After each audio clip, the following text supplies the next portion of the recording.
Are people with diabetes more likely to get COVID-19?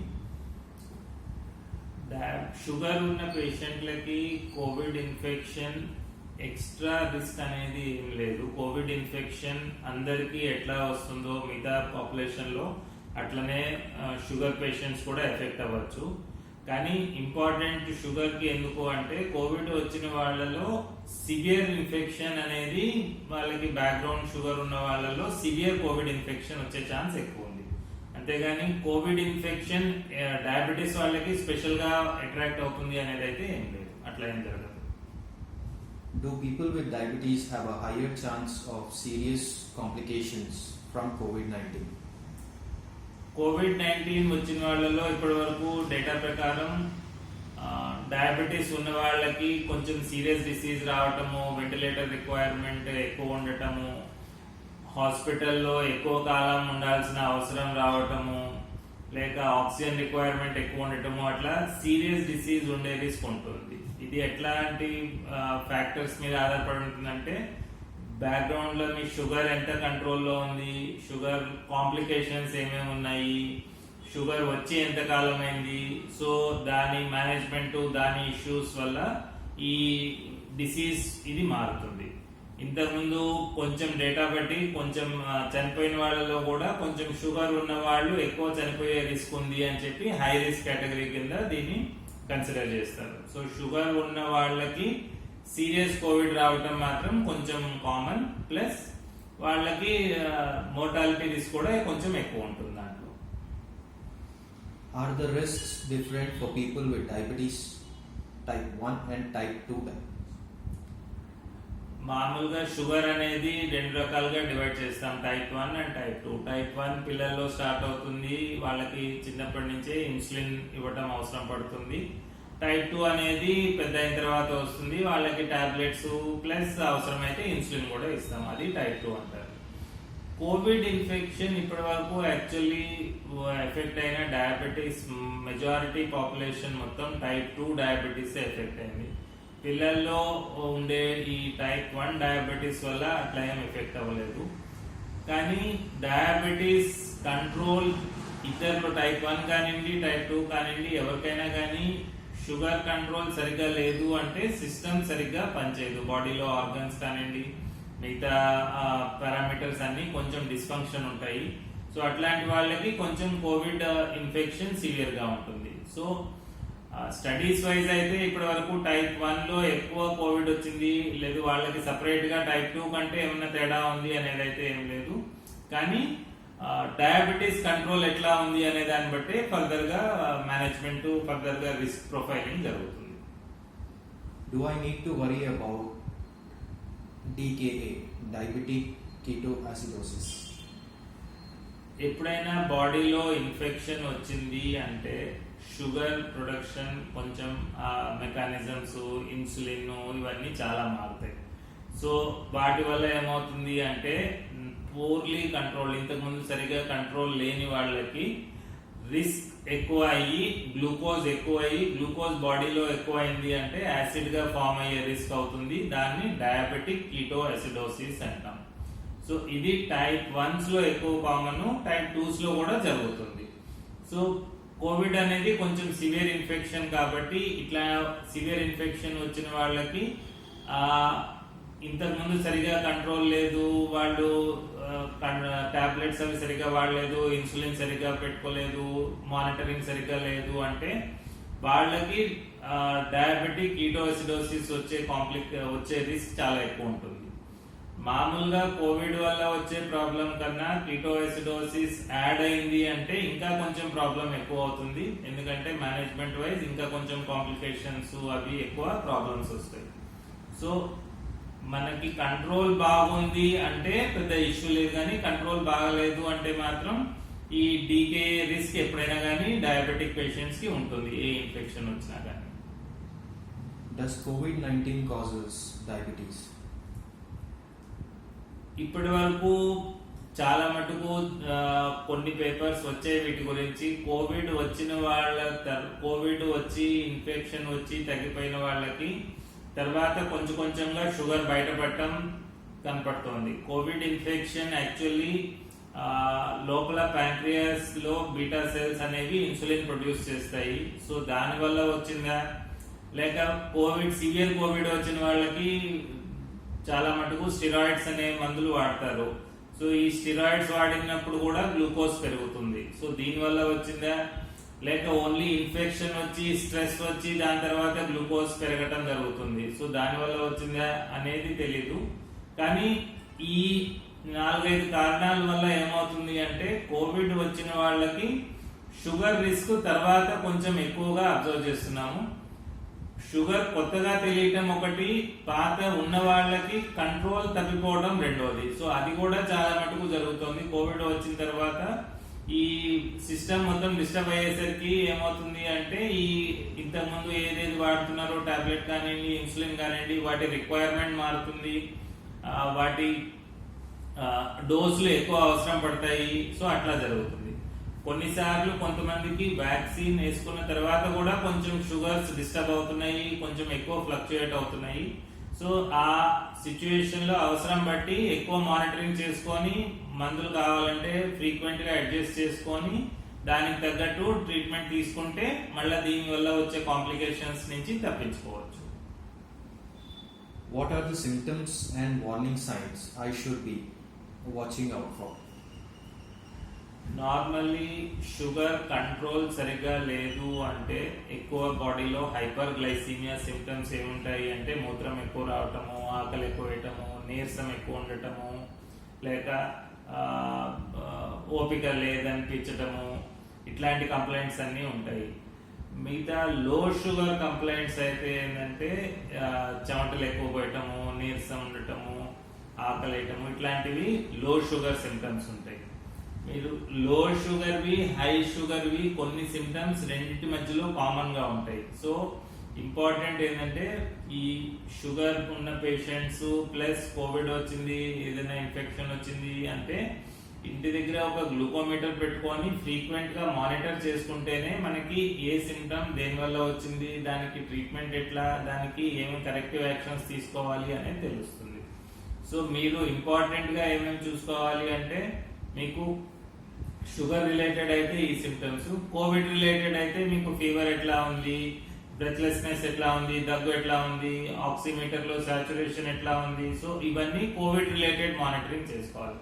So sugar related monitoring ఏమో మీకు glucometer అవసరం లేదు, Covid కి ఏమో ఆక్సిమీటర్ అవసరం. ఈ రెండు పెట్టుకొని రెగ్యులర్ మానిటరింగ్ చేసుకొని మీ డాక్టర్ తోటి కన్సల్ట్ చేస్తే దాన్ని బట్టి కరెక్టివ్ యాక్షన్ తొందరగా తీసుకోగలరు. What should I do if I think I am developing symptoms of COVID-19?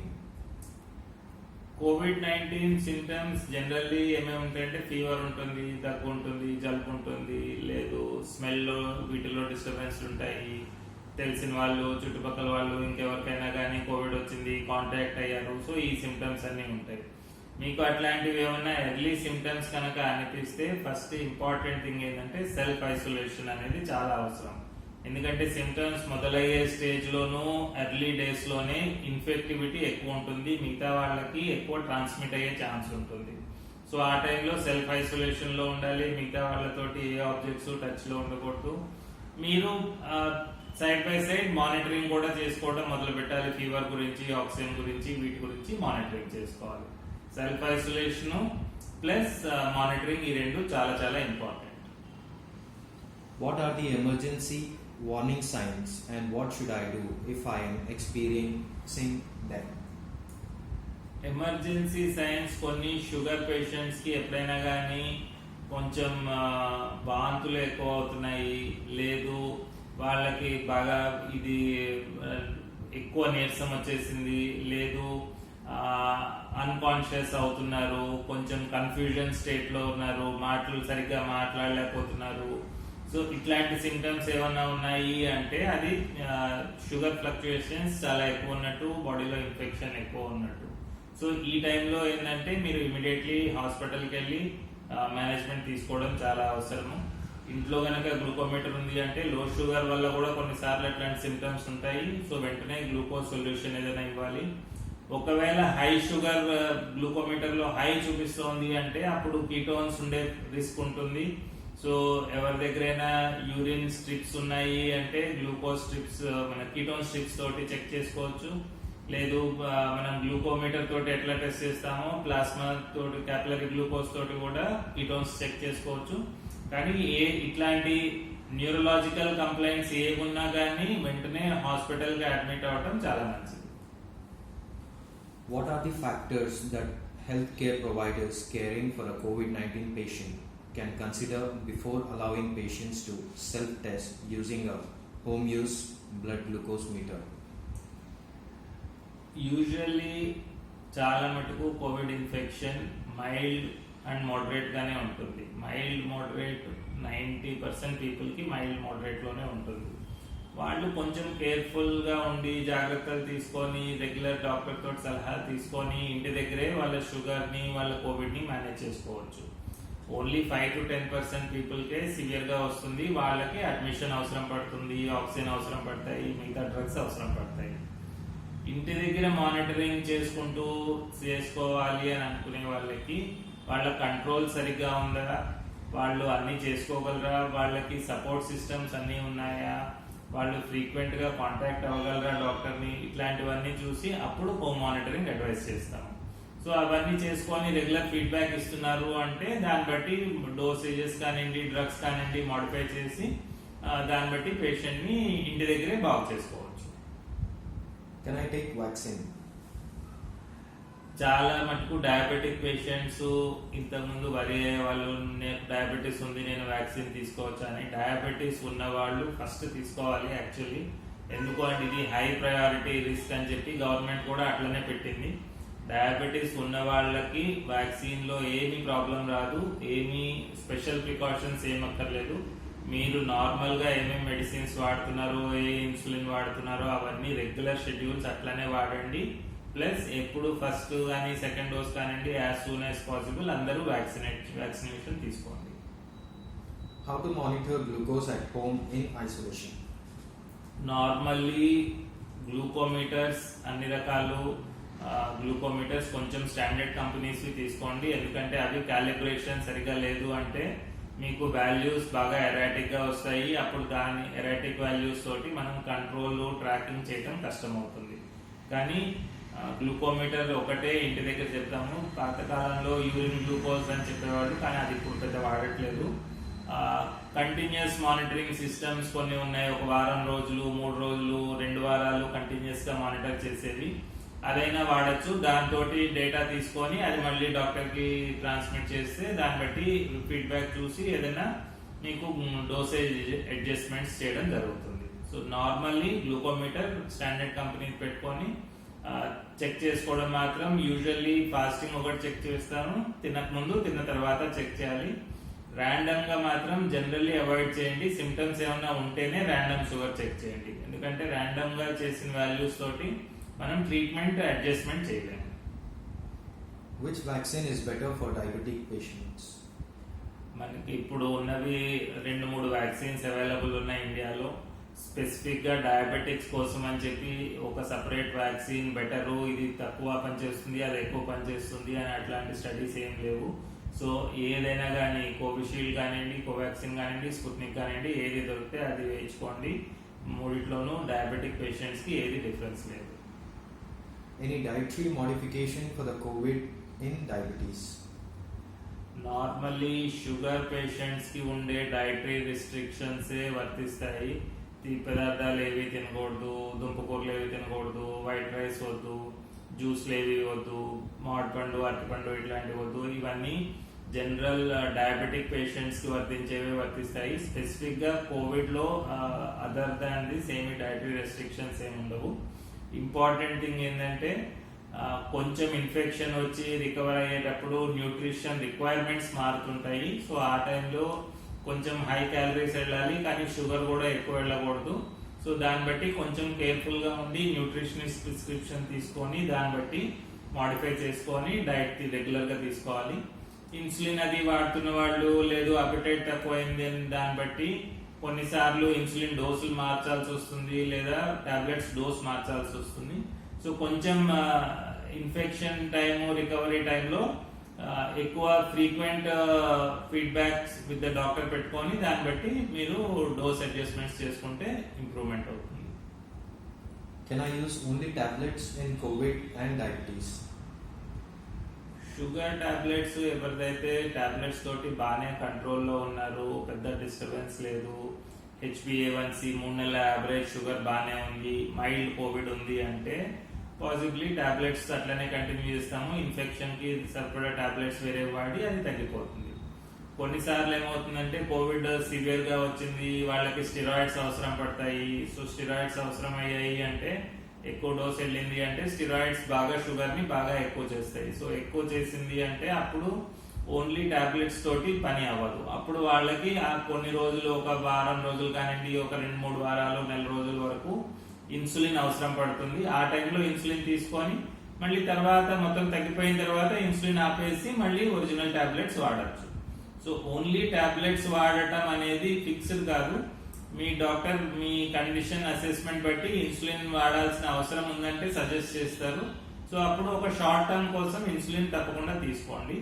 అవసరం లేదు అని అనుకుంటే మీకు ఓన్లీ టాబ్లెట్ తోటైనా కొంతమందికి జరగచ్చు. అట్లా Which insulin is better in management of COVID? Insulins అట్లా కోవిడ్ స్పెసిఫిక్ గా ఏమీ తేడా లేదు. ఇన్సులిన్స్ మామూలుగా వాడేవి short acting and long acting అంటాము. షార్ట్ యాక్టింగ్ అంటే ఓన్లీ తినే ముందు తీసుకొని తిన్న తర్వాత పెరిగే గ్లూకోజ్ ని కంట్రోల్ చేస్తుంది. లాంగ్ యాక్టింగ్ అంటే రోజు మొత్తం పనిచేసే ఇన్సులిన్స్ ఉంటాయి. ఈ రెండు కలిపిన కాంబినేషన్లు కూడా ఉంటాయి. సో ఇవి అవసరం బట్టి ఓన్లీ కొంతమందికి ఒక షార్ట్ యాక్టింగ్ ఇస్తాం, కొంతమందికి ఓన్లీ లాంగ్ యాక్టింగ్ లేదా కాంబినేషన్ కూడా ఇస్తాము. సో ఒక స్పెసిఫిక్ ఇన్సులిన్ అనేది ఏం లేదు ఇది బెటర్ అని చెప్పడానికి. పేషెంట్ షుగర్ ఏ టైంలో ఎక్కువ అవుతుంది, తినక ముందు ఎక్కువ అవుతుందా, తిన్న తర్వాత ఎక్కువ అవుతుందా, ఏ డోసులు వాడగలడు, ఎంత ఫ్రీక్వెంట్ గా మానిటర్ చేయగలడు అనే దాన్ని బట్టి ఇన్సులిన్ ప్రిస్క్రిప్షన్ మారుతుంది. సో అకార్డింగ్లీ ఇన్సులిన్ తీసుకొని దాన్ని బట్టి ఫ్రీక్వెంట్ గా చెక్ చేసుకొని పేషెంట్ డాక్టర్ కి రిపోర్ట్స్ పంపిస్తుందండి. How long to be in self-isolation after COVID infection? COVID infection వచ్చిన తర్వాత generally 1 to 2 weeks self isolation లో ఉండాల్సి వస్తుంది. 10 days వరకు తర్వాత జనరల్లీ మనం మళ్ళీ నెగిటివ్ RT-PCR రిపోర్ట్ తీసుకోవాలి. రిపోర్ట్ నెగిటివ్ వచ్చిన తర్వాత మీరు మళ్ళీ ఐసోలేషన్ నుంచి బయటికి రావచ్చు. మిగతా ఫ్యామిలీ మెంబర్స్ తోటి కానివ్వండి, వర్క్ మెంబర్స్ తోటి కానివ్వండి కలవచ్చు. సో ఇనీషియల్ ఇన్ఫెక్షన్ మాత్రం మాక్సిమం ఫస్ట్ వీక్ లో ఉంటుంది. సిమ్టమ్స్ స్టార్ట్ అయ్యే 1-2 రోజుల ముందు. సో ఆ టైంలో మాత్రం మాక్సిమం సెల్ఫ్ ఐసోలేషన్ ఉండాలి. తర్వాత నెగిటివ్ RT-PCR వచ్చేంత వరకు సెల్ఫ్ ఐసోలేషన్ లో ఉండటం చాలా చాలా అవసరం.